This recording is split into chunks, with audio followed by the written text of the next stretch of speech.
Hello students. आज हम जिस टॉपिक की बात करने वाले हैं वो टॉपिक बहुत ही इंपॉर्टेंट टॉपिक है। उससे लगभग हर साल ही जेई मेन या फिर जेई एडवांस में सवाल आना ऑलमोस्ट डन है। ठीक है। तो वो टॉपिक क्या है? टॉपिक है भाई कि डिफरेंट टाइप ऑफ स्फीयर हमें दे रखे होंगे, उनकी वजह से हम फील और पोटेंशियल वगैरह फाइंड करेंगे। ठीक है। तो वो जो टाइप्स है वो क्या क्या है? पहला है हमारे पास होलो कंडक्टिंग स्फीयर, जिसको हम एच बोलेंगे। होलो नॉन कंडक्टिंग, इसको हम एचएनसी बोलेंगे। सॉलिड कंडक्टिंग, इसको हम एससी बोलेंगे। सॉलिड नॉन कंडक्टिंग, इसका शॉर्ट फॉर्म है एसएनसी। ओके। होलो कंडक्टिंग स्फीयर इधर क्या है भाई? सारा चार्ज सरफेस के ऊपर रहेगा क्योंकि होलो है ना। इसीलिए सारा चार्ज कहाँ पे रह जाएगा? सरफेस पर। होलो नॉन कंडक्टिंग, तो सारा चार्ज कहाँ रहेगा? सरफेस पे। सॉलिड कंडक्टिंग है भाई, सॉलिड है बट कंडक्टिंग है। कंडक्टिंग स्फीयर है तो सारा का सारा चार्ज कहाँ पे आ जाता है? उसके सरफेस पे।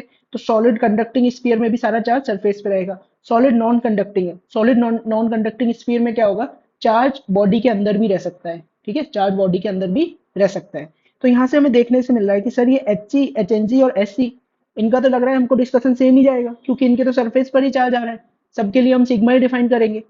तो बात एकदम सही है तुम लोगों की। ठीक है। तो इसीलिए हम एक साथ पढ़ेंगे electric field and potential due to hollow conducting, solid conducting and hollow non conducting. ठीक है। तीनों में ही क्या होगा? चार्ज सरफेस के ऊपर रहेगा और चार्ज जो है वो यूनिफॉर्मली डिस्ट्रीब्यूटेड है। चार्ज कैसा है? यूनिफॉर्मली डिस्ट्रीब्यूटेड है। तो इसके लिए हम क्या डिफाइन करेंगे भाई? सिग्मा। ठीक है, स्फीयर दे रखा है तुम्हें यहाँ डायग्राम में, जिसके ऊपर चार्ज है क्यू और इसका रेडियस कितना है? आर है। तो इसके लिए अगर मैं सिग्मा डिफाइन करूं तो सिग्मा क्या होगा? दैट इज चार्ज पर यूनिट एरिया क्यू। और स्फीयर का एरिया कितना हो जाएगा? 4 पाई आर स्क्वायर। और यहाँ पर जो सिग्मा रहेगा वो क्या रहेगा तुम्हारा? कांस्टेंट रहेगा। ठीक है। सिग्मा कांस्टेंट रहना चाहिए, याद रखना। ओके। तो देखो हमें इलेक्ट्रिक फील्ड देखना है कौन सा? एक तो इनसाइड पॉइंट पे इलेक्ट्रिक फील्ड देखना है, आउटसाइड पॉइंट पे देखना है, सरफेस पे देखना है, सेंटर पे देखना है। तो पहले इनसाइड पॉइंट की बात करते हैं। इलेक्ट्रिक फील्ड देखने का सबसे अच्छा तरीका क्या है कि गॉस लॉ लगा लो। तो मैंने क्या किया, एक गॉसियन सरफेस बना लिया। गॉसियन सरफेस है जो मैंने डॉटेड बनाया है। दिस इज गॉसियन सरफेस, इसका रेडियस मैं ले लेता हूँ आर। अब मेरे को एक बात बताओ भाई, ये गॉसियन सरफेस चार्ज कितना एनक्लोज करेगा? ये गॉसियन सरफेस तो सिर्फ चार्ज एनक्लोज ही नहीं करेगा क्योंकि चार्ज तो हमारा सारा सरफेस पर है, अंदर तो कोई चार्ज है ही नहीं। ठीक है। तो तुम क्या बोलोगे कि integral E vector dot D S vector, this is equal to charge enclosed. Charge enclosed क्या है? 0/एप्सिलॉन नॉट। तो इनसाइड इलेक्ट्रिक फील्ड कितना आ जाएगा अपना? 0 आ जाएगा। ठीक है। तो hollow conducting, solid conducting and hollow non conducting, इन तीनों के लिए ही इनसाइड पॉइंट पे इलेक्ट्रिक फील्ड क्या रहेगा? 0। अब हमें क्या देखना है? फील्ड देखना है आउटसाइड पॉइंट पे। तो इसे देखने के लिए मैं क्या करूंगा? मैं गॉस लॉ लगाऊंगा। दैट इज मैं एक गॉसियन सरफेस लूंगा जिसका रेडियस स्फीयर के रेडियस से बड़ा होगा। मतलब क्या है? Are is greater than capital R. तो एक गॉसियन सरफेस बना लिया अपन ने। ठीक है। इसका रेडियस ले लेते हैं। इसको भी जनरल रेडियस आर ले रहा हूँ मैं। इसका क्या ले रहा हूँ? General radius R. तो इधर तुम्हें दिख रहा है कि कंप्लीट स्फीयर ही किसके अंदर आ गया? गॉसियन सरफेस के अंदर। तो यहाँ पर तुम सीधा बोलोगे कि सर चार्ज एनक्लोज कितना हो जाएगा? चार्ज एनक्लोज हो जाएगा कैपिटल क्यू। तो मैं यहाँ से बोलूंगा कि गॉस लॉ लगाऊंगा, integral E vector dot D A vector is equal to charge enclosed over epsilon naught. तो ये क्या हो जाएगा? Closed integral E D A cos 0 degree, है ना। 0 डिग्री रहेगा ना एरिया वेक्टर और इलेक्ट्रिक फील्ड में एंगल। तो यहाँ से क्या आ जाएगा तुम्हारा? ई बाहर निकाल दो। इंटीग्रल ऑफ डी ए, जो कि तुम्हें क्या दे देगा? Total surface area Gaussian surface का टोटल सरफेस एरिया हो जाएगा 4 pi are square is equals to Q by epsilon naught. तो देखो इलेक्ट्रिक फील्ड आउटसाइड पॉइंट पे कितना आ गया? E out. ये हो जाएगा q by 4 pi epsilon naught into are square, जिसको हम बोल सकते हैं क्या? के क्यू बाय आर स्क्वायर। ये क्या हो जाएगा? K q by r square. ये आ गया आउटसाइड पॉइंट पे फील्ड अपना, है ना। अब तीसरा क्या है? थर्ड, मैं देखना चाहता हूं कि सरफेस पर इलेक्ट्रिक फील्ड की वैल्यू कितनी होगी। कहां पर? सरफेस पर। तो मेरे को पता है भाई सरफेस का मतलब अपना गॉसियन सरफेस ऐसा लेंगे जिसके लिए small are is equal to capital R हो जाए। तो आउटसाइड वाले पॉइंट में ही रख दो यहाँ पर स्मॉल आर की जगह कैपिटल आर। तो इलेक्ट्रिक फील्ड कितना आ रहा है अपना? E is equal to k q by r square. Okay. Fourth point हम देखेंगे एट सेंटर। अगर मैं सेंटर की बात करूं, सेंटर क्या है? इनसाइड पॉइंट है। सेंटर पे आर की वैल्यू क्या हो जाएगी? 0। बट सेंटर क्या है? सेंटर तो स्फीयर के अंदर है। स्फीयर के अंदर फील्ड क्या है? 0। तो इसीलिए इलेक्ट्रिक फील्ड सेंटर पे भी कितनी हो जाएगी? 0। इलेक्ट्रिक फील्ड सेंटर पे कितनी हो जाएगी? 0। तो समझ में आई तुम्हें चीजें?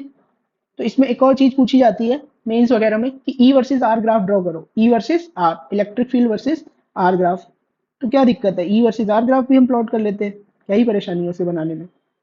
ओके। तो वाई एक्सिस पे मैं इलेक्ट्रिक फील्ड ले रहा हूँ ई, और एक्स एक्सिस पे मैं आर ले रहा हूँ, that is distance from the centre of the sphere. Okay. तो इसमें क्या कर रहे हैं हम? ध्यान से देखना, यहाँ पर मेरे को पता है कि इनसाइड पॉइंट पे फील्ड क्या है, जीरो।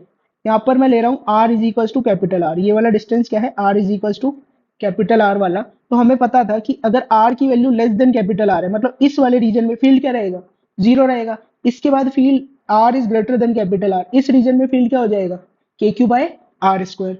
तो वेरिएशन अपना किस तरह से जाएगा, वेरिएशन कुछ इस तरह से जाएगा कि आर लेस देन आर के लिए कोई फील्ड ही नहीं है। फिर जैसे ही हम सरफेस पर आए तो फील्ड की वैल्यू क्या हो चुकी थी, के क्यू बाई आर स्क्वायर। तो यहाँ से दिख रहा है जब आर की वैल्यू कैपिटल आर हुई, मतलब ये वाला पॉइंट, तो इसके कॉरेस्पॉन्डिंग फील्ड कितना मिला हमें, के Q by capital R square. उसके बाद फील्ड कैसे वेरी कर रहा था, फील्ड वेरी कर रहा था वन बाय आर स्क्वायर से। ठीक है, तो ये अपना ई वर्सेस आर ग्राफ हो गया। ओके, तो इसमें एक बात बोली जाती है कि भाई आउटसाइड पॉइंट पे जो फील्ड निकल के आ रहा है ना, ये तुम्हें दिख रहा है कि ये सेम पॉइंट चार्ज के जैसा ही है। तो हम क्या करते हैं ना, आउटसाइड पॉइंट के लिए टोटल चार्ज को मान लेते हैं कि ये पूरा स्फीयर के सेंटर पे रखा हुआ है, उस तरह से मान लेते हैं। तो सेम पॉइंट चार्ज वाला ही फॉर्मूला ये बन जाता है। पर किसके लिए, आउटसाइड पॉइंट के लिए। इनसाइड पॉइंट के लिए ऐसा नहीं बोल सकते हम। बात समझ में आई। अब हम देखेंगे इलेक्ट्रिक पोटेंशियल इसकी वजह से। इलेक्ट्रिक पोटेंशियल भी सेम वैसे ही इनसाइड सरफेस पर और आउटसाइड, है ना। पहले इनसाइड की बात करते हैं भाई। इनसाइड इलेक्ट्रिक फील्ड क्या था मेरा, जीरो। हमें पता है इलेक्ट्रिक फील्ड होता है minus dV by d r. It means minus dV by d r क्या है, जीरो। किसी भी चीज का डिफरेंशिएशन जीरो, इट मीन्स वो चीज क्या रहेगी भाई, अपनी कांस्टेंट रहेगी। तो मतलब हम बोलेंगे potential inside the hollow sphere is constant. या फिर सॉलिड कंडक्टिंग के केस में भी इनसाइड पॉइंट पे पोटेंशियल क्या रहेगा, अपना कांस्टेंट। तो potential at any point, potential at any point inside HC, HC and HNC is constant which is equals to potential at surface। मतलब सरफेस तक ये पोटेंशियल कांस्टेंट ही रहता है, सेंटर से लेकर सरफेस तक पोटेंशियल क्या रहेगा, कांस्टेंट रहता है। और इसकी वैल्यू क्या आती है, सेम पॉइंट चार्ज जैसी, मतलब वैल्यू आती है k Q by r, k Q by capital R, where R is the radius of the sphere. K Q by capital R आती है इसकी वैल्यू। ठीक है, अगर मैं किसकी बात करूं, अब मेरे को देखना सरफेस पर इसकी वैल्यू क्या रहेगी, है ना। तो सरफेस पे, अच्छा ये तुम बोलोगे सर ये डायरेक्ट कैसे लिख दिया तुमने रिजल्ट, हमें कैसे पता। बस तुम अभी ये देखो कि पोटेंशियल इनसाइड उतना ही रहेगा जितना कि पोटेंशियल सरफेस पर है। और मैं डेरिवेशन कर रहा हूँ सरफेस के लिए। ठीक है, तो देखो सरफेस के लिए डेरिवेशन करते हैं, क्योंकि जितना पोटेंशियल सरफेस पर है उतना ही इनसाइड है। तो मैं बोलूंगा भाई कि इलेक्ट्रिक फील्ड और पोटेंशियल में क्या रिलेशन होता है, V initial minus V final is equal to integration E d r from initial point to final point. Initial मैं बोल रहा हूँ कि इनिशियली मैं इन्फिनिटी पे था, फाइनली मैं सरफेस पर आ गया, डेट इज कैपिटल आर पर। तो इनिशियल लिमिट होगी इन्फिनिटी, और किधर आ गया मैं, कैपिटल आर पे। मतलब इन्फिनिटी से लेकर आर, फील्ड कौन सा वाला रहेगा, आउटसाइड पॉइंट वाला field, that is k q by r square into D r. One by r square का इंटीग्रेशन क्या होता है, माइनस वन बाय आर। तो हो जाएगा minus one by r, limit is from infinity to r. तो ये क्या बन जाएगा तुम्हारे पास, ये बन जाएगा k q by r. Potential infinity पे क्या होता है, जीरो माइनस वी आर। ठीक है, ये माइनस के क्यू बार, के क्यू बाई आर आ जाएगा तुम्हारे पास। ओके, तो हो जाएगा minus V R is equal to minus के क्यू बाई आर। तो वी आर कितना बन गया अपने पास, V R that is V at surface कितना होगा, K Q by R. This is potential at surface. और हमें पता है कि भाई जितना अंदर है पोटेंशियल, या जितना सरफेस पर है पोटेंशियल, उतना ही अंदर है पोटेंशियल। इसीलिए मैंने डायरेक्ट लिख दिया था that V in is equal to k Q by r. अब हमें देखना आउटसाइड पॉइंट पे फील्ड कैसा जाएगा। तो भाई आउटसाइड पॉइंट पे फील्ड, मैंने क्या बोला, आउटसाइड पॉइंट के लिए हम स्फीयर का जो भी चार्ज है सारा उसके सेंटर पे मान लेंगे। ठीक है, अब वो स्फीयर अपना क्या बन गया, पॉइंट चार्ज। पॉइंट चार्ज की वजह से फील्ड क्या होता था, के क्यू बाय आर। तो इसीलिए स्फीयर के आउटसाइड जो पोटेंशियल होता है वो होता है k q by small r, where small are is the distance of the point from the centre of the sphere. बात समझ में आई, समझ में आई भाई बात। अभी एक पॉइंट और रह गया अपना, कौन सा वाला पॉइंट रह गया अपना, स्फीयर के सेंटर पे कितना पोटेंशियल होगा। ये तो तुम जानते ही हो कि सर इनसाइड तो सेम ही है ना हर पॉइंट पे, चाहे तुम सेंटर की बात करो चाहे किसी और पॉइंट की बात करो। फिर भी लिख लेते हैं at centre, that is centre पे स्मॉल आर की वैल्यू जीरो। गॉसियन सरफेस जो भी तुम बनाओगे उसका रेडियस जीरो होगा। तो पोटेंशियल एट सेंटर क्या है, पोटेंशियल एट सेंटर जितना कि इनसाइड हर एक पॉइंट पे है। तो ये जो होलो स्फीयर और सॉलिड कंडक्टिंग स्फीयर्स होते हैं ना, इनके अंदर हर एक पॉइंट पे पोटेंशियल कांस्टेंट रहता है। ठीक है, अब तुमसे पूछ लिया जाएगा कि V versus are graph draw करो। कौन सा ग्राफ ड्रॉ करो, वी वर्सेस आर ग्राफ। तो वी वर्सेस आर ग्राफ बनाना अब तुम्हारे लिए कोई चैलेंजिंग टास्क नहीं है, तुम बहुत सारे ग्राफ बना चुके हो ऐसे। वी वर्सेस आर ग्राफ, ठीक है।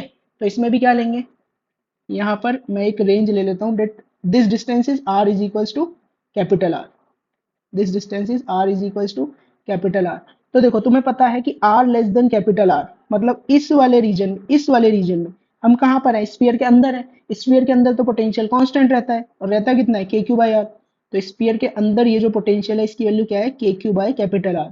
और जैसे ही तुम r greater than capital R होगा, मतलब ये वाला रीजन जब होगा, तो हम स्फीयर के बाहर है। स्फीयर के बाहर क्या चलता है, वन बाय आर का वेरिएशन चलता है, वन बाय स्मॉल आर का, है ना।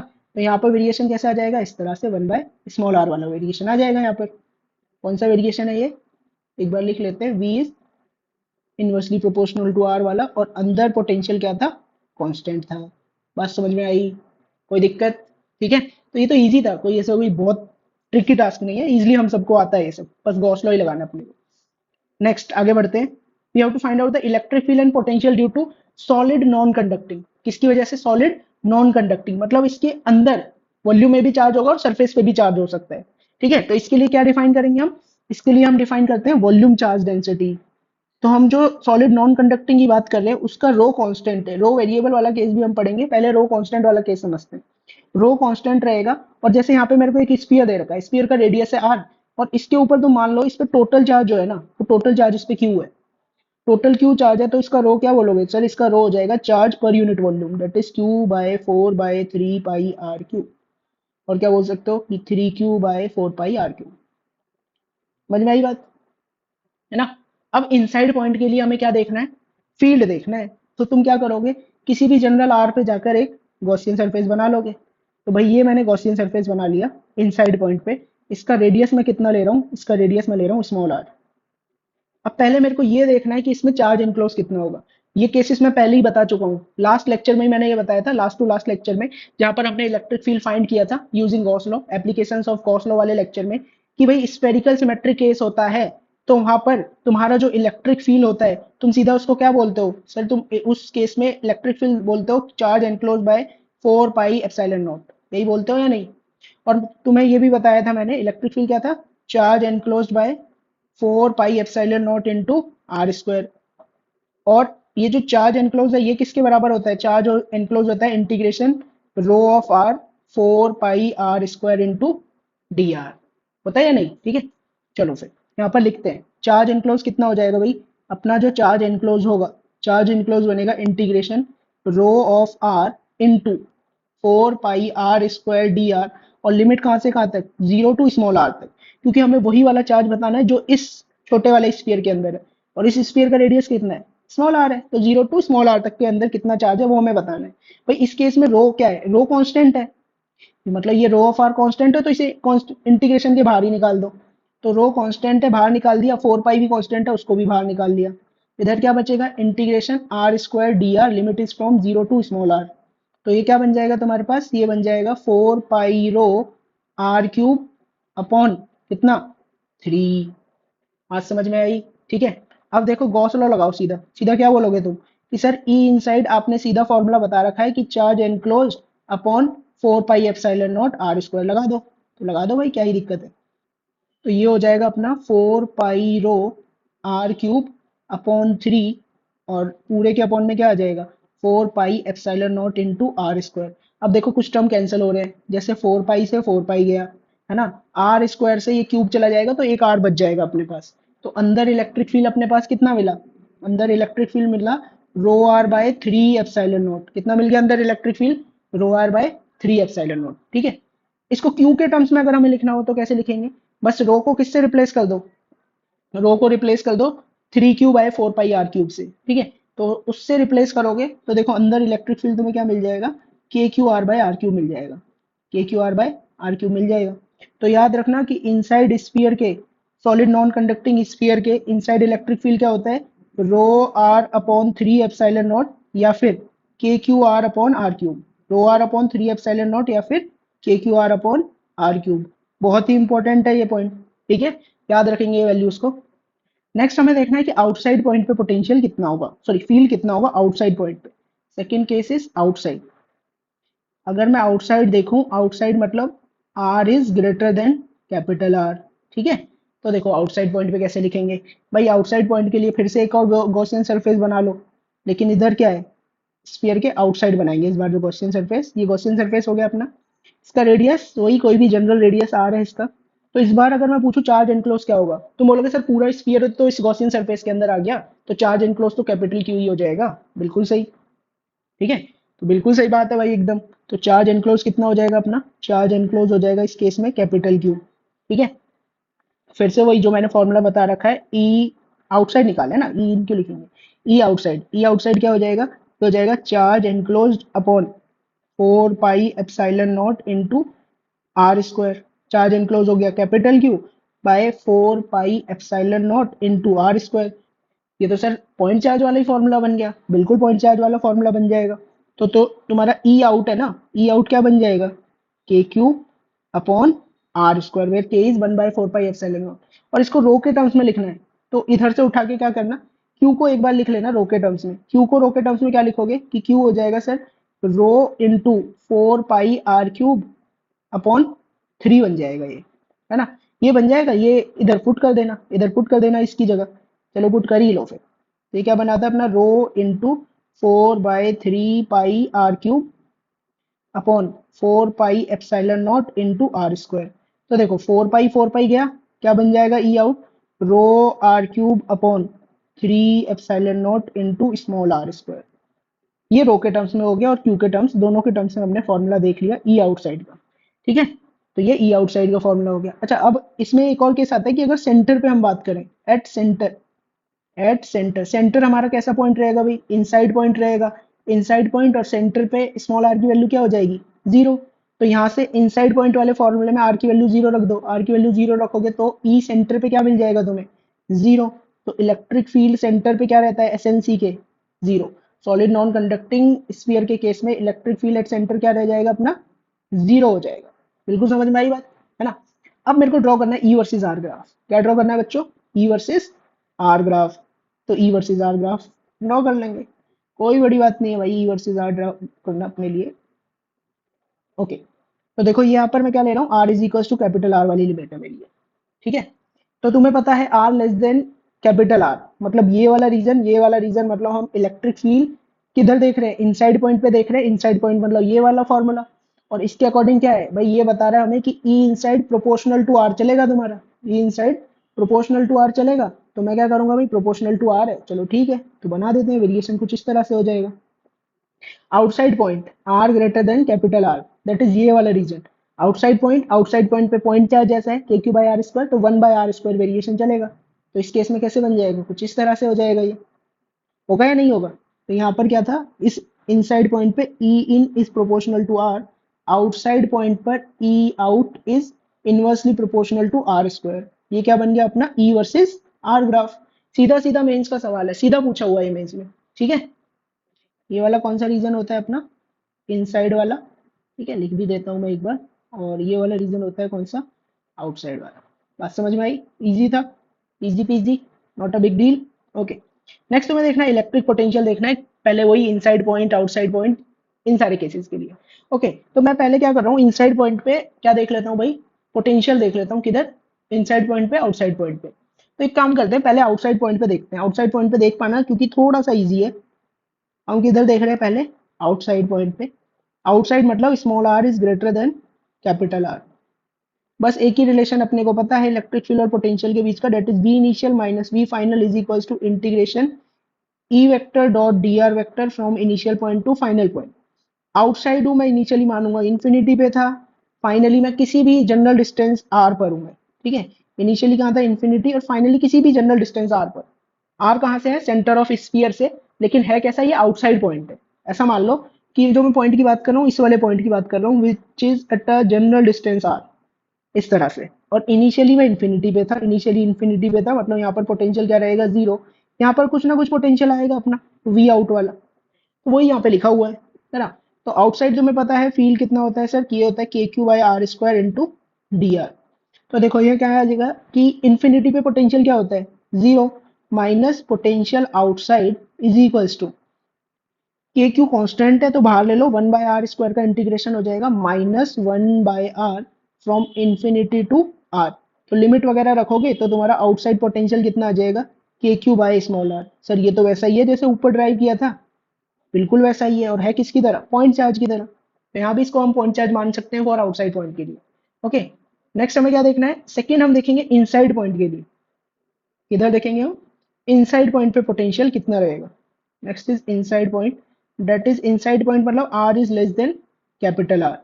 तो काम क्या करना है, काम सेम करना है कि वी इनिशियल, काम क्या करना है अपने को, V initial minus V final is equals to, V initial minus V final is equals to initial point to final point E d r, है कि नहीं।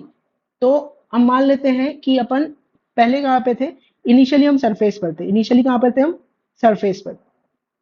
और फिर हम अंदर की तरफ आ रहे हैं, फाइनली मतलब हम वी इन पे होंगे। इनिशियली हम सरफेस पर थे मतलब कैपिटल आर पे थे, और फाइनली हम किधर पहुंच गए भाई, फाइनली हम पहुंच गए some small r distance inside the sphere. This is equals to inside, inside हमें पता है फील्ड भी कौन सा वाला यूज करेंगे इस केस में, इनसाइड वाला। ऊपर वाले में हमने फील्ड भी कौन सा यूज किया था, आउटसाइड वाला। तो इसमें फील्ड कौन सा यूज करेंगे हम, इनसाइड वाला। इनसाइड फील्ड क्या होता था, k q r upon R cube into D r, है कि नहीं, ये वाला होगा अपना, बिल्कुल होगा।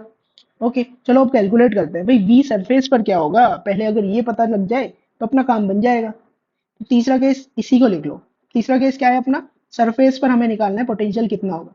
सरफेस पे मैं बोलूंगा sir small are capital R के बराबर हो जाएगा, चाहे इनसाइड का फॉर्मूला देखो चाहे आउटसाइड का, सेम ही आंसर देगा, क्योंकि सरफेस पे पोटेंशियल अलग अलग थोड़ी होगा कि मैं इनसाइड के फॉर्मूले से निकालूं तो पोटेंशियल सरफेस पे अलग आ रहा है, आउटसाइड वाले फॉर्मूले से लगा रहा हूं तो पोटेंशियल अलग आ रहा है। पोटेंशियल तो सरफेस पे सेम ही आना चाहिए, कोई भी फॉर्मूला लगा लो। तो मैं आउटसाइड वाले फॉर्मूले में ही स्मॉल आर को कैपिटल आर पुट कर देता हूँ।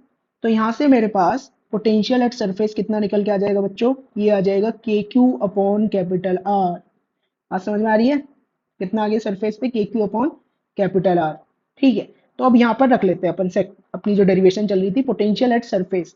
सरफेस पे पोटेंशियल है k q upon capital R minus potential inside के क्यू बाई आर क्यूब, तो तुम्हारा क्या है, कांस्टेंट। और इंटीग्रेशन किसका बच जाएगा, आर डी आर का, limit is from capital R to small r, हो जाएगा k Q by R minus potential inside point पर, तो के क्यू अपॉन ये आर डी आर का इंटीग्रेशन क्या होगा, आर स्क्वायर बाई टू। तो टू को मैंने यहाँ लिख लिया आर क्यूब के साथ, और आर स्क्वायर में अपर लिमिट रखी तो ये बन गया small are square, lower limit रखी तो ये बन गया माइनस कैपिटल आर स्क्वायर। देखो पोटेंशियल इनसाइड मेरा क्या बन रहा है, इनसाइड पोटेंशियल बन रहा है k q by R minus के q by two R cube into small are square minus capital R square. तो तुम इसको और सिंप्लीफाई कर सकते हो, और इनसाइड पोटेंशियल क्या आएगा, इनसाइड पोटेंशियल आता है k q by two R cube, और इधर बन जाएगा ये three R square minus small are square. थोड़ा सा ट्रिकी है फॉर्मूला, बट अगर मेमोराइज रहेगा तभी सवाल बहुत जल्दी हो पाएंगे, वरना पेपर में ड्राइव ही करते रह जाओगे। तो समहाउ इसको अपने शॉर्ट नोट्स वगैरह में ऐड कर लेना, और ये याद कर लेना है फॉर्मूला, यही बोलूंगा मैं, ठीक है। तो इसमें नेक्स्ट चीज फिर से वही पूछी जाती है कि V versus are graph draw करो। तो V versus are graph draw करना अपने लिए कोई बड़ी बात नहीं है, ठीक है। तो वाई एक्सिस पे पोटेंशियल, एक्स एक्सिस पे अपना क्या रहेगा, distance from the centre of the sphere, है ना। R is equal to capital R वाली एक अपन ने रेंज बना ली है। तो अगर मैं r less than capital R मतलब इस वाले रीजन में बात करूं, तो पोटेंशियल इनसाइड वाला फॉर्मूला क्या बोलता है हमें, that V in is proportional to minus of r square. It's like कि अगर हम वाई एक्सिस पे पोटेंशियल बना रहे हैं तो this graph will look something look like this. जो इसका ग्राफ होता है, इसका ग्राफ कैसा होता है, इसका ग्राफ होता है कुछ इस तरह से नीचे की तरफ, है ना। तो यहाँ पर जो वेरिएशन होगा वो इस तरह से ही जाता है कि जो पोटेंशियल है वो मैक्सिमम कहाँ पे होता है, सेंटर पे मैक्सिमम होता है। अच्छा, इससे याद आया पोटेंशियल सेंटर पे हमने नहीं लिखा है, ठीक है। तो पोटेंशियल जो सेंटर पे होगा, एट सेंटर पे अगर मैं बात करूं, पोटेंशियल सेंटर पे क्या हो जाएगा, पोटेंशियल सेंटर पे होगा कितना, सेंटर के लिए वी इन वाला फॉर्मूला यूज करेंगे, आर की वैल्यू क्या हो जाएगी, जीरो, ठीक है। तो आर की वैल्यू जीरो पुट कर दो वी इन वाले फॉर्मूले में, तो पोटेंशियल तुम्हारा सेंटर पे कितना आ जाएगा, ये आ जाएगा three by two k q by r, that is 1.5 k q by are, 1.5 k q by are. Surface पे कितना था, के क्यू बाय आर, मतलब पोटेंशियल जो सेंटर पर है वो क्लियरली दिख रहा है सरफेस की पोटेंशियल से ज्यादा है, ठीक है। तो यहाँ पर ग्राफ किस तरह से जाएगा, इस वाले रीजन में तो कुछ इस तरह से जाता है ये, है ना। उसके बाद कैसे वेरी करेगा, समथिंग लाइक पैराबोलिक टाइप होता है, थोड़ा पैराबोला टाइप बना देता हूँ इसको इस तरह से, है ना। उसके बाद r greater than capital R मतलब आउटसाइड पॉइंट पे तो पॉइंट चार्ज वाला ही होता है पोटेंशियल, के क्यू बाय आर मतलब वन बाय आर का वेरिएशन जाएगा। तो किस तरह से ग्राफ बन जाएगा, कुछ इस तरह से ये ग्राफ बन जाएगा इस तरह से, है ना। तो ये अपन ने किसका ग्राफ बना लिया, पोटेंशियल वर्सेस आर का, बहुत ही इंपॉर्टेंट ग्राफ है ये, मतलब इसको तो पूछता ही पूछता है जेई ऑलमोस्ट। अच्छा सवाल पूछना है तो इधर से ही आएगा। वी वर्सेस आर ग्राफ बनाओ सॉलिड नॉन कंडक्टिंग स्फीयर के लिए, है ना। वैल्यूज लिख लो। ये कौन सा पॉइंट था, are is equal to zero, मतलब हम सेंटर पे थे। सेंटर पे पोटेंशियल हो गया के क्यू बाई आर, है ना।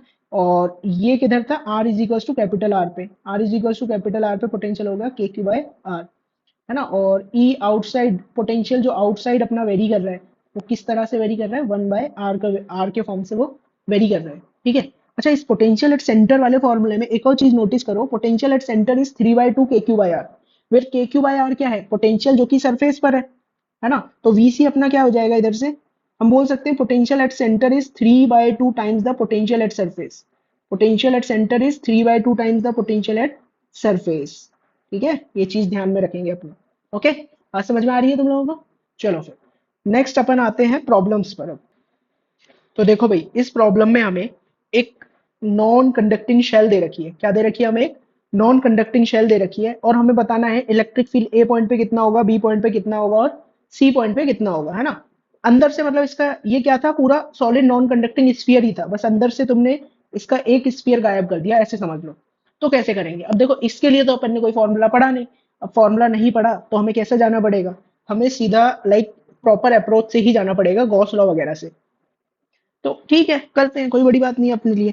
तो पहला ए पॉइंट पे तो तुम देखते ही बना दोगे कि ए पॉइंट को एनक्लोज करने के लिए अगर मैं ये गॉसियन सरफेस बनाऊं, ये जो रेड वाला मैंने गॉसियन सरफेस बनाया, इस गॉसियन सरफेस ने कितना चार्ज एनक्लोज किया, जीरो। अगर ये कोई चार्ज एनक्लोज ही नहीं कर रहा, मतलब electric field eight point A क्या रहेगा, जीरो रहेगा, ठीक है। फिर मेरे को बताना है कि बी पॉइंट पे फील्ड क्या होगा।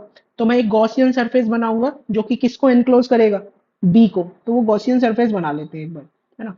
तो गॉसियन सरफेस अगर मैं बनाऊंगा तो कुछ इस तरह से मेरा गॉसियन सरफेस बनने वाला है। समझ में आ रहा है, इस गॉसियन सरफेस का रेडियस क्या रहेगा, स्मॉल आर, जो कि अपने का दे रखा है ना। तो इधर कैसे निकालें, हमें देखना पड़ेगा ये गॉसियन सरफेस कितना चार्ज एनक्लोज कर रहा है, ठीक है। तो पहले क्या करो, इस गॉसियन सरफेस कितना चार्ज एनक्लोज कर रहा है उसके लिए क्या करो, पहले इस सॉलिड नॉन कंडक्टिंग शेल के लिए तुम रो डिफाइन करो, रो। रो बोलोगे सर, ये होगा चार्ज पर यूनिट वॉल्यूम, और इसके कितने वॉल्यूम में चार्ज है, इसका वॉल्यूम में चार्ज है 4/3 पाई R2 का क्यूब माइनस R1 का क्यूब, इतने वॉल्यूम में इसके चार्ज है ना।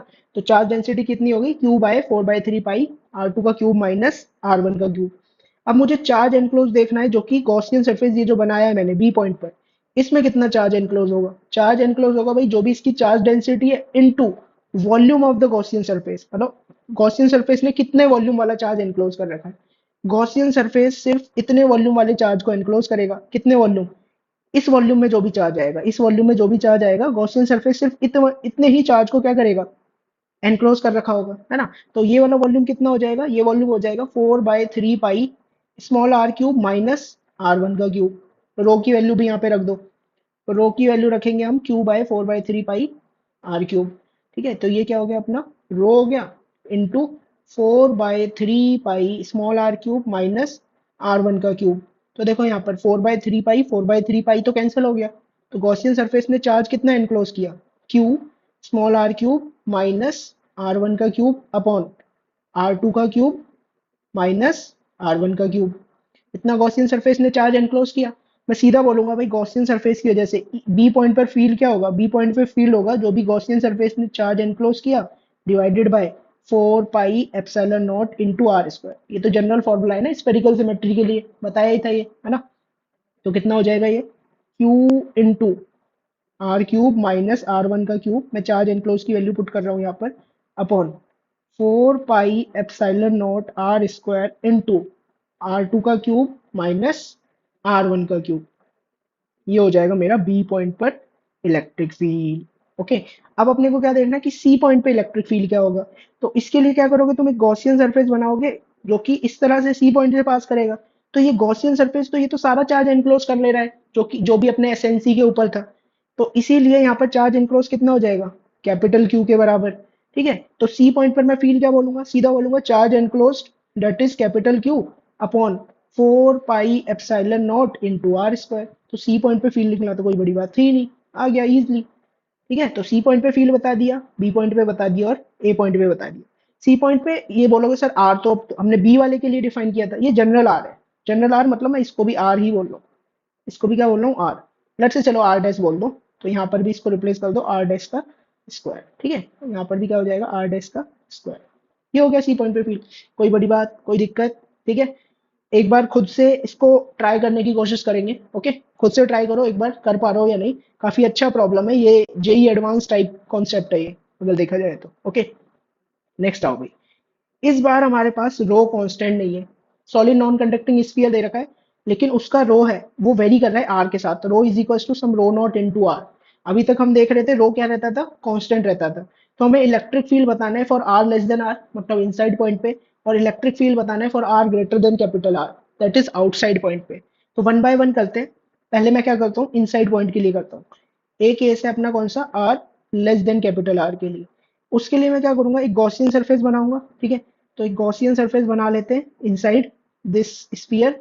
तो ये मेरा गॉसियन सरफेस हो जाएगा। इस गॉसियन सरफेस का रेडियस मैं क्या ले रहा हूँ, कोई भी जनरल स्मॉल आर ले लेते हैं।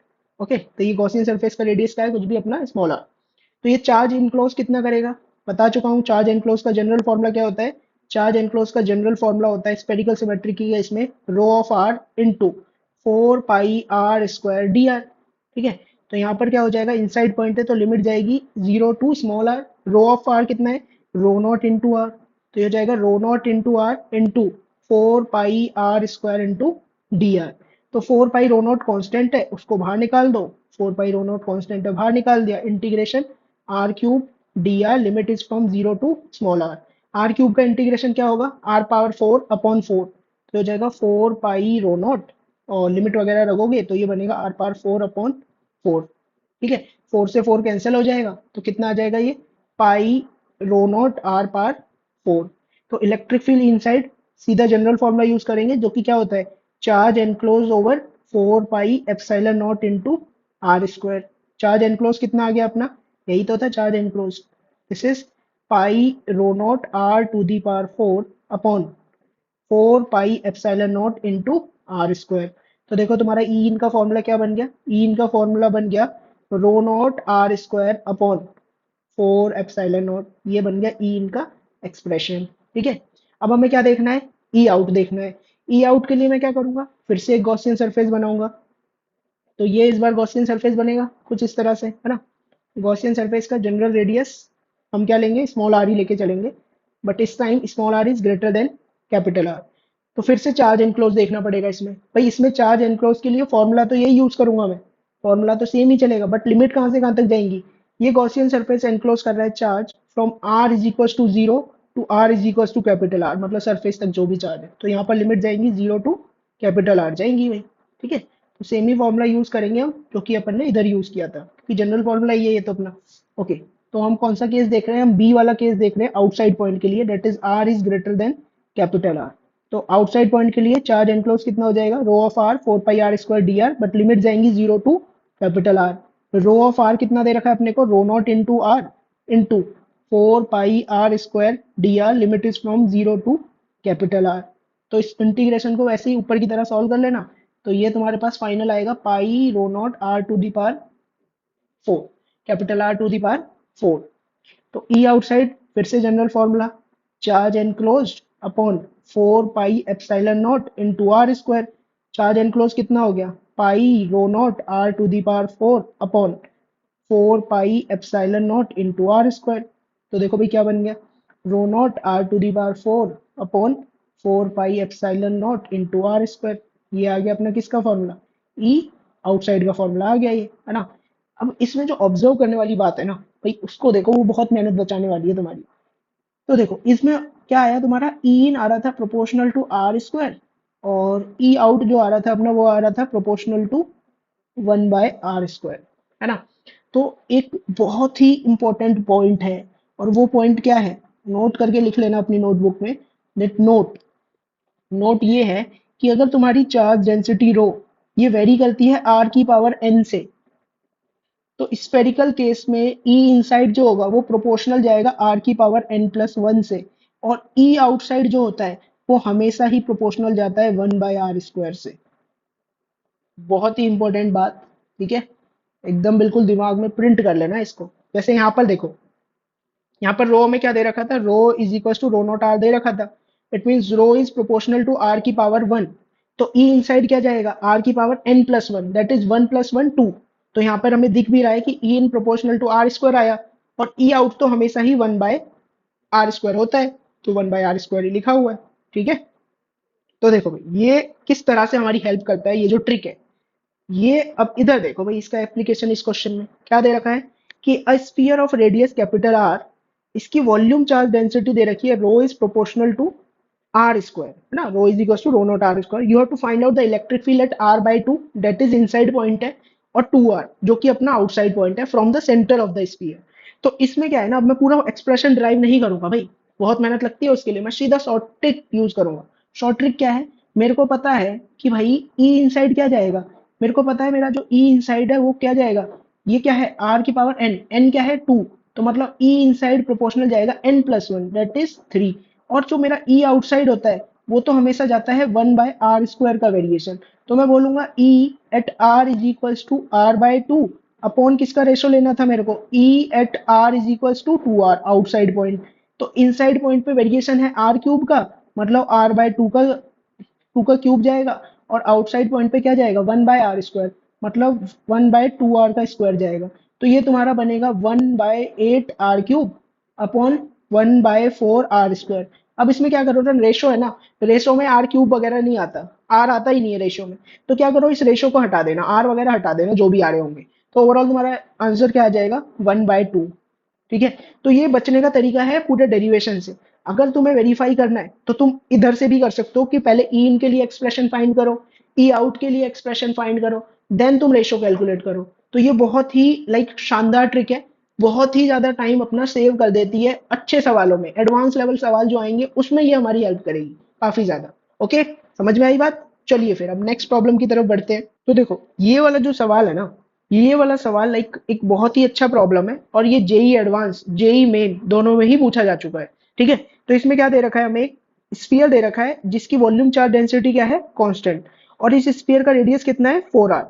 इस बड़े स्फीयर में से तुमने एक छोटा स्फीयर काट के हटा दिया जिसका रेडियस कितना था स्मॉल आर। तुम्हें बताना है कि इस ओ पॉइंट पे फील्ड क्या हो जाएगा, ये तुम्हें बताना है। ठीक है, तो देखो भाई हम कैसे करेंगे इसको, मैं क्या करूंगा, दो स्फीयर मानूंगा। एक तो मानूंगा ये बड़ा वाला स्फीयर, और एक छोटा वाला स्फीयर, मैं इन दोनों की वजह से फील्ड फाइंड करूंगा ओ पॉइंट पे, और नेट फील्ड क्या होगा दोनों का जो भी रिजल्टेंट रहेगा। ओके, तो देखो सॉल्यूशन करने के लिए मैंने वही किया है कि एक तो बड़ा स्फीयर अपन ने ले रखा है जिसका रेडियस कितना था अपना 4r था, और एक छोटा रेडियस स्फीयर अपन ने ले रखा है।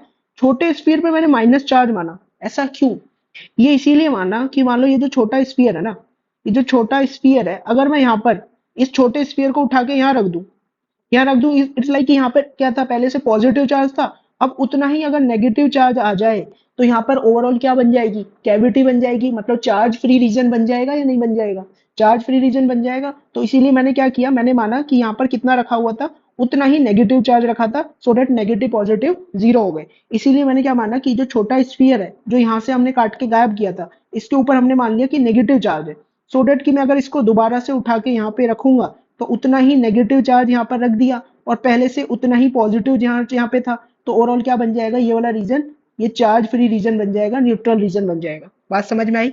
तो देखो भाई इस बड़े वाले स्पीयर की वजह से ओ पॉइंट पर हमें क्या निकलना है, फील निकालना है। तो एक बार देखो, अभी अभी ऊपर हमने फॉर्मूले ड्राइव किए हैं। ई आउट का फॉर्मूला क्या होता था, रो कांस्टेंट होता है, तो उस केस में होता है रो r³/3 epsilon naught into r²। और ई इन का फॉर्मूला क्या होता था, ई इन का फॉर्मूला होता था ρr/3 एप्सिलॉन नॉट। तो देखो इस बड़े वाले स्पीयर के लिए जो पॉइंट ओ है वो क्या है, आउटसाइड पॉइंट है, और इसके सेंटर से डिस्टेंस कितना है 8r। तो मैं बोलूंगा electric field due two plus, plus वाला जो चार्ज है इसकी वजह से जो फील्ड आएगा वो कितना आएगा, रो इंटू r³, इसका रेडियस है 4r, तो 4r का cube upon 3 epsilon naught into r², small r की जगह यहाँ पर 8r इसका स्क्वायर।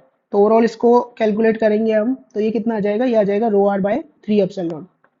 ठीक है, क्योंकि 4 का क्यूब 64, 8 का स्क्वायर 64, तो वो कैंसिल आउट हो जाएगी। अब ड्यू टू नेगेटिव अगर मैं देखूं, नेगेटिव वाले की वजह से फील्ड क्या होगा यहाँ पर, नेगेटिव वाले के लिए भी ओ पॉइंट क्या है, आउटसाइड पॉइंट, और नेगेटिव वाले के सेंटर से ओ पॉइंट का डिस्टेंस कितना था, ये डिस्टेंस था कितना 6r। ठीक है, तो नेगेटिव वाले के लिए डिस्टेंस मैंने यहाँ पर 6r मार्क किया हुआ है। तो नेगेटिव वाले की वजह से देखेंगे आउटसाइड पॉइंट है, तो हो जाएगा ρr³। तो इसका रेडियस तो स्मॉल आ रही है ना, इसका रेडियस कितना था, कैविटी का रेडियस स्मॉल आ रही है, तो ρr³ upon 3 epsilon naught into r², इसके लिए स्मॉल r है 6r का स्क्वायर।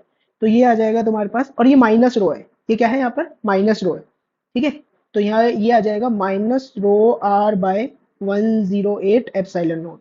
नेट फील्ड क्या बोलूंगा मैं ओ पॉइंट पे, नेट फील्ड बोलूंगा मैं ओ पॉइंट पर, वो होगा ई ड्यू टू प्लस और ई ड्यू टू माइनस, है ना। प्लस वाले की वजह से कितना है rho capital R upon 3 epsilon naught, plus negative वाले की वजह से कितना हो जाएगा minus rho R by 108 epsilon naught. तो देखो ये ओवरऑल कितना आ गया तुम्हारा 35 rho R upon 108 epsilon naught. Direction क्या होगी, सिंस पॉजिटिव चार्ज ज्यादा था अपने पास तो इसीलिए डायरेक्शन होगी रेडियली आउटवर्ड। बात समझ में आई। तो हमेशा कैविटी वाले प्रॉब्लम में यही करेंगे, एक पूरा चार्ज मान लेंगे और एक छोटा चार्ज मान लेंगे, बट जो छोटा चार्ज होगा वो नेगेटिव वाला होगा। ओके, इसी का एक और प्रॉब्लम है, मतलब इसी का सेम ही है। इस बार पी पॉइंट जो था, मतलब हमें पी पॉइंट पे फील्ड बताना है, और पी पॉइंट क्या है, इनसाइड पॉइंट है।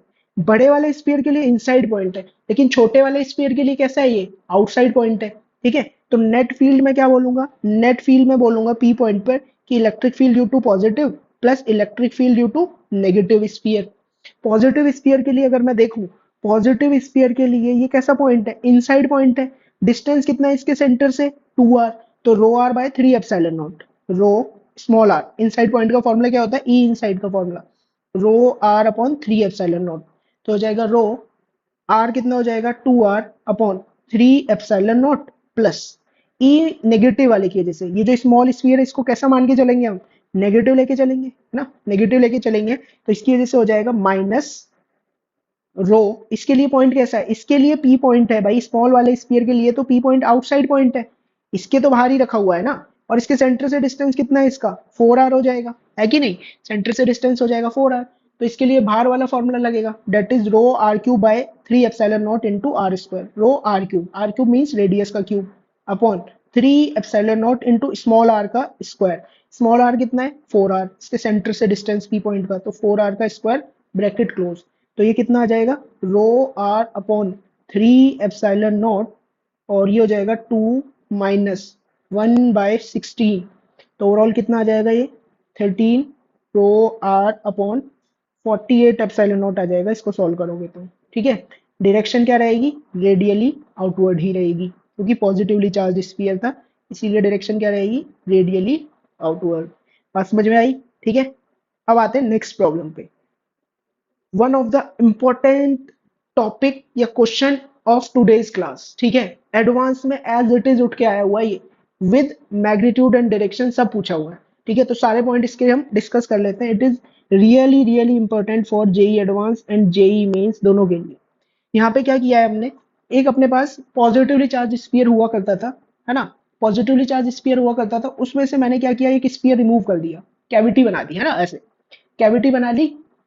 तो मुझे बताना है कि ये जो कैविटी है, स्फेरिकल कैविटी, इसके अंदर फील्ड कितना होगा, इसके अंदर फील्ड कितना होगा। और ये जो स्फीयर था ना पॉजिटिवली चार्ज स्फीयर, इसकी चार्ज डेंसिटी कांस्टेंट है, rho is constant for this sphere. तो इसके किसी भी जनरल पॉइंट, तो मान लो मैं ये पॉइंट उठा लूं, इस पी पॉइंट पे फील्ड कितना होगा कैविटी के अंदर, ये पूछा हुआ है, ठीक है। तो सबसे पहले तो पी पॉइंट का अगर मैं फील्ड लिखूं, ये जो पॉजिटिवली चार्ज स्फीयर है उसकी वजह से, और कैविटी को मैं कैसा मानूंगा, नेगेटिवली चार्ज स्फीयर। तो नेगेटिवली चार्ज स्फीयर की वजह से क्या होगा, R minus vector, position vector लिखा है बस, ठीक है। पी पॉइंट का मैंने किधर से, दोनों स्फीयर के सेंटर से, ठीक है। यहाँ पर अगर तुम ट्राइंगल लॉ लगाओगे, ट्राइंगल लॉ लगाओगे तो तुम ट्राइंगल लॉ के अकॉर्डिंग क्या बोलोगे, triangle law of vector addition के अकॉर्डिंग तुम बोलोगे sir D vector plus R minus vector is equal to R plus vector, बोलोगे या नहीं बोलोगे। तो यहाँ से डी वेक्टर अपना क्या आ जाएगा, डी वेक्टर आ जाएगा R plus vector minus R minus vector. बात समझ में आई। नेट इलेक्ट्रिक फील्ड पी में क्या बोलोगे, जैसे ऊपर किया है सेम वैसे ही करेंगे। नेट इलेक्ट्रिक फील्ड बोलेंगे सर कि electric field due to positively वाला plus electric field due to negative charge की वजह से जो भी आएगा वो होगा। पॉजिटिव चार्ज की वजह से कितना हो जाएगा, rho R plus vector upon 3 epsilon naught, और नेगेटिव चार्ज की वजह से इसका तो रो क्या होता है माइनस रो, तो ये हो जाएगा minus rho R minus vector upon 3 epsilon naught. तो किसी भी जनरल पॉइंट पे फील्ड में देख रहा हूँ, ये हो जाएगा R plus vector minus R minus vector upon 3 epsilon naught, और R plus vector minus vector ये क्या है, डी वेक्टर। डी वेक्टर क्या है, D is the separation between the centres of the two spheres, okay. तो यहाँ पर मेरे पास देखो फॉर्मूला क्या निकल के आ गया, इलेक्ट्रिक फील्ड किसी भी पॉइंट पे इस कैविटी के अंदर कितना रहेगा, rho D upon 3 epsilon naught rho D vector upon 3 epsilon naught. मतलब इलेक्ट्रिक फील्ड पी पॉइंट पे डी वेक्टर की डायरेक्शन में होगा। तो इट मीन्स अंदर अगर मैं ड्रॉ करना चाहूँ इलेक्ट्रिक फील्ड, वो कैसे आएगा, वो आएगा इसी की डायरेक्शन में, डी वेक्टर की डायरेक्शन में। तो अंदर इलेक्ट्रिक फील्ड जो आ रहा है ना, ये भाई यूनिफॉर्म आ रहा है, क्योंकि डी अपना कांस्टेंट है, डायरेक्शन भी कांस्टेंट होगी, मैग्नीट्यूड भी कांस्टेंट हो गया। तो किसी भी कैविटी के अंदर कितना फील्ड जाएगा, रो डी बाय 3 एप्सिलॉन नॉट। अगर कोई कैविटी किसी भी चार्ज स्फीयर में तुमने बनाई है, तो उसमें फील्ड कितना रहेगा, rho D by 3 epsilon not. रट लो इसको, ठीक है, मेमोराइज कर लो इसको। ओके, तो इसी के मैंने ऑब्जर्वेशंस लिखी हैं कि क्या क्या ऑब्जर्वेशन है कि इलेक्ट्रिक फील्ड पी पॉइंट पे, कैविटी के अंदर किसी भी पी पॉइंट पे इलेक्ट्रिक फील्ड कितना है, rho D by 3 epsilon naught. Field inside cavity depends only on distance between centre of two sphere, है ना, स्फीयर एंड कैविटी। तो किस पे डिपेंड कर रहा है, सिर्फ distance between cavity and the sphere, इनके सेंटर के डिस्टेंस के ऊपर ये डिपेंड कर रहा है। Field is uniform inside cavity, obvious सी बात है भाई, ना मैग्नीट्यूड चेंज हुआ ना डायरेक्शन चेंज हुआ, मतलब कैविटी के अंदर फील्ड क्या है, यूनिफॉर्म है। Field is constant in magnitude and direction at each point inside the cavity, obviously है, ठीक है। Rho D by 3 epsilon not है, मतलब मैग्नीट्यूड भी कांस्टेंट है और डायरेक्शन भी। अनसिमेट्रिक कैविटी में भी फील्ड कांस्टेंट रहेगा। अनसिमेट्रिक कैविटी मतलब जरूरी नहीं है ये स्फेरिकल कैविटी हुई, ऐसी टेढ़ी मेढ़ी कैविटी हो गई ना, उसके अंदर भी फील्ड कांस्टेंट रहेगा। मैग्नीट्यूड मेरे को नहीं पता क्या रहेगा, बट मेरे को ये जरूर पता है टेढ़ी मेढ़ी कैविटी भी हुई तो उसके अंदर फील्ड भी क्या रहेगा, कांस्टेंट रहेगा। ओके, नेक्स्ट आते हैं भाई आगे। सिमिलरली यहाँ पर देखो एक केस हमें दे रखा है कि अपने पास अगर दो स्पीयर्स है, दो स्पीयर है, एक का रेडियस है R1, एक का रेडियस है R2, दोनों को हमने आपस में मिला दिया। तो हमारे पास क्या मिला, एक चार्ज फ्री रीजन बन गया। चार्ज फ्री रीजन कौन सा बना भाई, ये बना अपना चार्ज फ्री रीजन। तो वो पूछ रहा है कि इसके अंदर फील्ड कितना जाएगा, ये बताओ, इस चार्ज फ्री रीजन में फील्ड कितना होगा, फील्ड होगा भी या नहीं होगा। तो फिर से मैं क्या करूंगा भाई, एक ही काम करूंगा, मैं किसी भी जनरल पॉइंट ले लूंगा, इसका कोई भी जनरल पॉइंट P उठा लूंगा। मैं बोल दूंगा कि ये है मेरा P पॉइंट P। ये अगर पॉइंट P है, ये वाला पॉइंट अगर पॉइंट P है, तो इसका यहाँ से डिस्टेंस देखूंगा मैं प्लस वाले से, that is R plus vector. और एक क्या देखेंगे, नेगेटिव वाले के सेंटर से इसका वेक्टर देखेंगे, that is R minus vector. कौन कौन सा, R प्लस वेक्टर और R माइनस वेक्टर, दो वेक्टर अपने पास मिल गए। मैं बोलूंगा P पॉइंट पे फील्ड क्या होगा, P पॉइंट पे फील्ड होगा, डेट इज फील्ड जो भी होगा पॉजिटिव वाले स्फीयर की वजह से प्लस फील्ड जो भी होगा नेगेटिव वाले स्फीयर की वजह से। दोनों का ही रो सेम है, इसके लिए भी रो डिफाइन किया गया है, इसके लिए भी रो रो ही है, दोनों की चार्ज डेंसिटी सेम है, बट एक की पॉजिटिव है एक की नेगेटिव है। तो पॉजिटिव वाले की वजह से फील्ड जाएगा रो R plus vector upon 3 epsilon not, negative वाले की वजह से जाएगा रो R minus vector upon 3 epsilon naught. ये तो सेम ऊपर वाला ही केस बन गया। तो क्या हो जाएगा, rho by 3 epsilon naught R plus vector minus R minus vector. ये आ गया क्या, हाँ, इलेक्ट्रिक फील्ड P पॉइंट पे। तो इलेक्ट्रिक फील्ड P पॉइंट पे क्या आ गया अपना overall, rho D by 3 epsilon naught. ठीक है, तो मतलब अगर इस तरह से केस होगा तो उसमें भी सेम ही फील्ड आता है। बात समझ में आ गई, ठीक है। तो ये इंपॉर्टेंट सवाल था काफी। नेक्स्ट आते हैं, ये बहुत ही अच्छा प्रॉब्लम है, जेई एडवांस लेवल टाइप्स। क्या पूछा हुआ है यहाँ पर, यहाँ पर हमें एक चार्ज स्फीयर दे रखा था, उसके पास पॉजिटिव चार्ज डेंसिटी थी, और इसमें क्या था कि एक इलेक्ट्रॉन रखा हुआ था। इलेक्ट्रॉन रखा हुआ नजर आ रहा है, इलेक्ट्रॉन ठीक है भाई यहाँ पर है। हमें ये पता है कि इलेक्ट्रॉन है और इस कैविटी में एक फील्ड भी रहेगा। वो फील्ड किधर रहेगा भाई, इस तरफ रहेगा, जहां दोनों का सेंटर ज्वाइन करता है उसी डायरेक्शन में तो रहता है। तो इस डायरेक्शन में एक फील्ड रहेगा।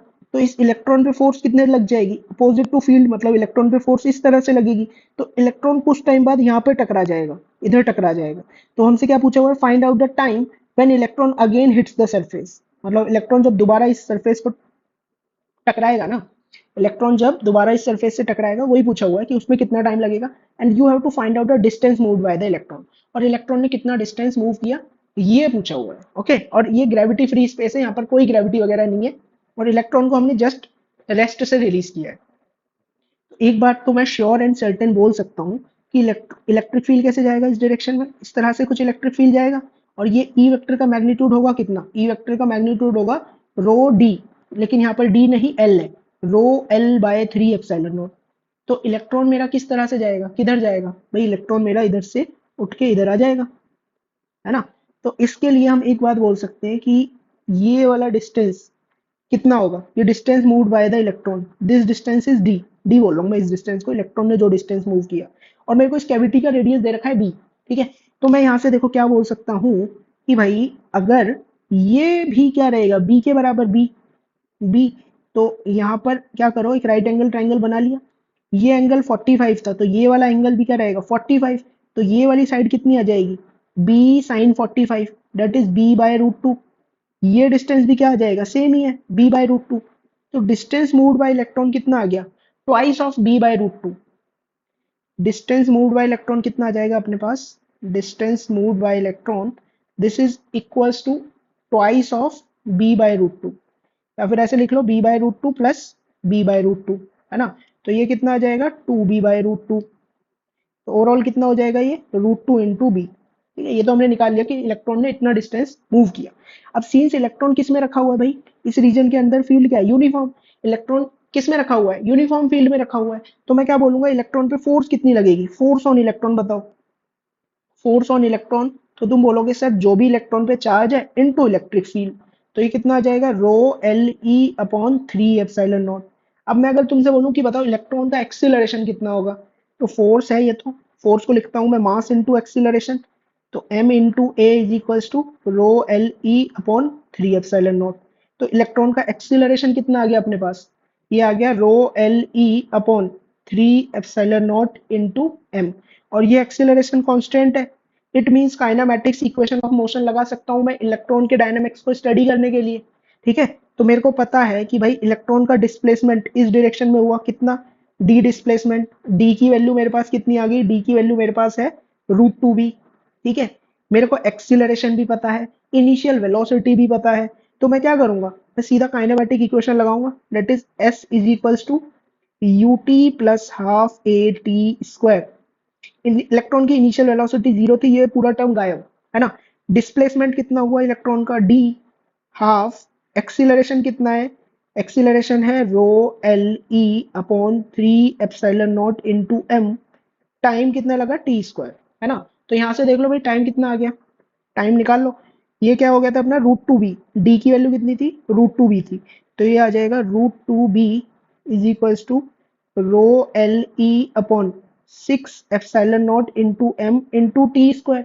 तो देखो टी की वैल्यू यहाँ से क्या आ जाएगी, ये आ जाएगी six root two B epsilon naught into M upon rho L into E, पूरा टर्म रूट के अंदर। तो यही वो टाइम है जिसके बाद इलेक्ट्रॉन इस सरफेस को हिट करेगा दोबारा से। ठीक है, इलेक्ट्रॉन ने पहले कहाँ पे हिट किया होगा, पहले यहाँ पर हिट किया था इनिशियली, फाइनली फिर से इसने इस सरफेस को यहाँ पे हिट किया, कैविटी की सरफेस को। तो यही वाला टाइम तुमसे पूछा हुआ था। ओके, आई होप तुम्हें मजा आया होगा ऐसे बढ़िया बढ़िया प्रॉब्लम्स करके। तो इसी का तरह से चैनल के साथ बने रहिए, ऐसे ही और अच्छे अच्छे कॉन्सेप्ट्स अपन डिस्कस करेंगे। Thank you for watching.